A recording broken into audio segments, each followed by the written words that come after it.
Well, more signs today that the U.S. and Iran are inching closer to war. This after an Iranian warplane spots a U.S. aircraft carrier crossing the Strait of Hormuz.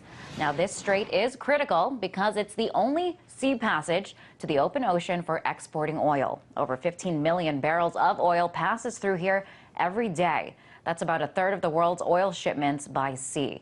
The aircraft carrier Iran says it spotted is part of the Fifth Fleet, which is based in Bahrain, not too far away. Well, Iran now flexing its muscles and threatening to cut off oil supply from the waterway. This is a response to the West imposing sanctions on the country, and the U.S. is using its Navy, vowing to use its Navy stationed in the Persian Gulf to stop Iranians from blocking the passage. Well, in the wake of these events, is this another sign that war with Iran is just around the corner? I want to bring in Lieutenant Colonel Anthony Schaefer, Senior Fellow with the Center for Advanced Defense Studies. Welcome, Anthony. So what is happening here? Is war becoming the only option? No, I really don't believe so. I think all sides will prevail in thinking this thing through.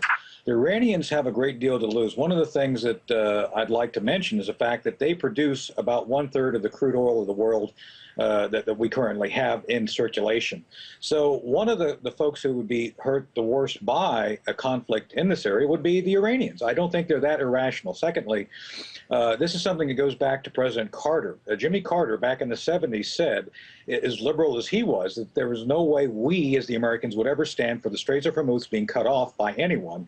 Therefore, I just don't think that the Iranians are willing to call our bluff on this. And frankly, I think they would suffer as much, if not more than anyone else, because their oil can't get out either. Also want to talk more about the significance of this waterway, the Strait of Hormuz. This is a crucial passage in terms of shipping oil in the region. If Iran blocks this passage, which they are vowing to do, if the U.S. moves forward with these sanctions, what effect will that have? Well, huge. It would jack up the price of oil globally. We're talking about prices, and I think I'm conservative here, $5 to $6 a gallon. I mean, unheard of prices. And most importantly, you're talking about a huge, huge hit to the global economy. And this includes all of our friends in Asia as well, because they need the oil and more than we do. We, the Americans, are down to about 16% of our oil coming out of this area of the world. Therefore, we would be hit, but not nearly as bad as the rest of the planet. So, I think all sides I'm hoping they will think this thing through before any sort of armed conflict would come to fruition on this. And what exactly do you think Iran is really trying to achieve here? I mean, this is a response to the sanctions. Do you see the U.S. backing off as a result of this? Well, not really. And I think the sanctions are really a paper tiger. The only people who have signed up so far for the sanctions are us. The rest of the world have ignored the call for additional sanctions. So I think the Iranians are overreacting. Simply put, it's saber rattling. I don't think the Iranians are going to be slowed down in any significant way. And let's talk bluntly about their nuclear program. I'm one of those who believe, based on my sources, they have at least 2 nuclear weapons at this point in time. The problem is they don't have a delivery system, which will take another 18 months to 2 years to put together. So I think we need to understand what the realities are. I don't think there's any practical way for the West to bomb Iran and prevent it from getting the bomb. And on the converse, I don't think the Iranians really want to prompt a Western response which would result in them losing men, material, or military capability. Want to talk about military capability. Want to bring this up as they spotted a U.S. aircraft carrier in the region. Want to take a moment to compare and contrast Iran and the U.S. Navy fleet.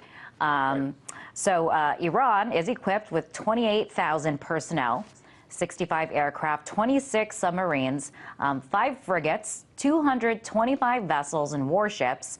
But that is nothing compared to the U.S. Navy fleet with 324,000 personnel, 3,700 aircraft, 75 submarines, 27 frigates, and more than 406, that's almost double, that of Iran, vessels, warships, and destroyers. So I want to get your reaction. Clearly, we are at an advantage when it comes to being equipped. That's correct. And let's remember that we have a global responsibility. They don't. So those numbers are a bit misleading by the fact we can't have all of that there. There's just no room for it anyway. Secondly, the advantage we really do have is in technology. We can spot them coming. We can do things with cruise missiles. And frankly, a lot of the equipment they're currently using, to include the Air Force, is from the 70s. Some of the same weapons we sold to Shah are still in service, to include F-14s and F-4s, which have long since left our inventory. So I think they're at a huge disadvantage. However, it doesn't change the fact that they could badly hurt us by focusing on the Straits of Hormuz. And clearly, their objective is not to defeat us, it's to interfere with our interests and our responsibility to keep the straits open. And as we are seeing this escalating tension, you know, a confrontation in the Gulf could certainly impact the region and world peace. How far do you see this escalating? I don't see it going much beyond where it's at right now. Again, I think we're going to see a lot of saber rattling. The only thing I would think that would take this to the next level is if the Israelis decide to take on the nuclear program and do a unilateral strike. Then there's going to be a lot of issues relating to, do we, the U.S., fall in with them to help them, or do we back off? And that's a question that no one seems to know the answer of. So I do believe you'll see the Iranians continue to make us attempt to overreact. But I think their focus really is going to be on Iraq, believe it or not, trying to gain more influence in Iraq. So why would you want to interfere with doing that? And I think that's what they're really going to focus on. The rest of this, I do believe, is saber rattling for the most part. So what about, do you see then President Obama declaring war with Iran? No. No, I don't. There's three elements here in competition. You have the military warfighters who have plans to do this. We always had plans to go in and do something. You have President Obama, who's been very clear and reluctant to take any military action. And then you have the presidential candidates. The Republicans are all literally trying to say that they would go to war with Iran, which I think the rhetoric is hugely unhelpful in the current situation. So those three elements are right now in conflict. Frankly, I just don't see the Americans doing anything to provoke the Iranians, but clearly there is interest in keeping that strait open no matter what it takes, and that would require President Obama to take military action if the Iranians really did something to close it off.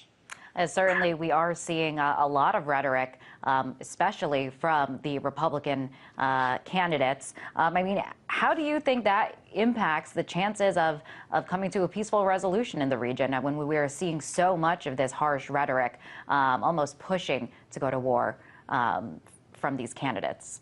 We have to look at this as a chess game, not a checker game. I will say this directly: the Republican candidates, what they're saying is that they're like checker players.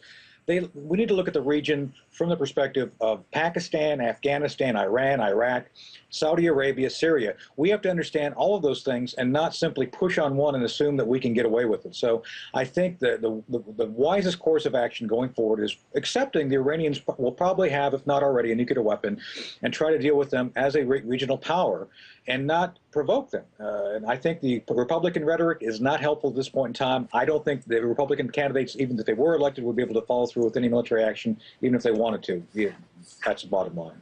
Anthony, thank you for weighing in on this. That was Lieutenant Colonel Anthony Schaefer, Senior Fellow with the Center for Advanced Defense Studies.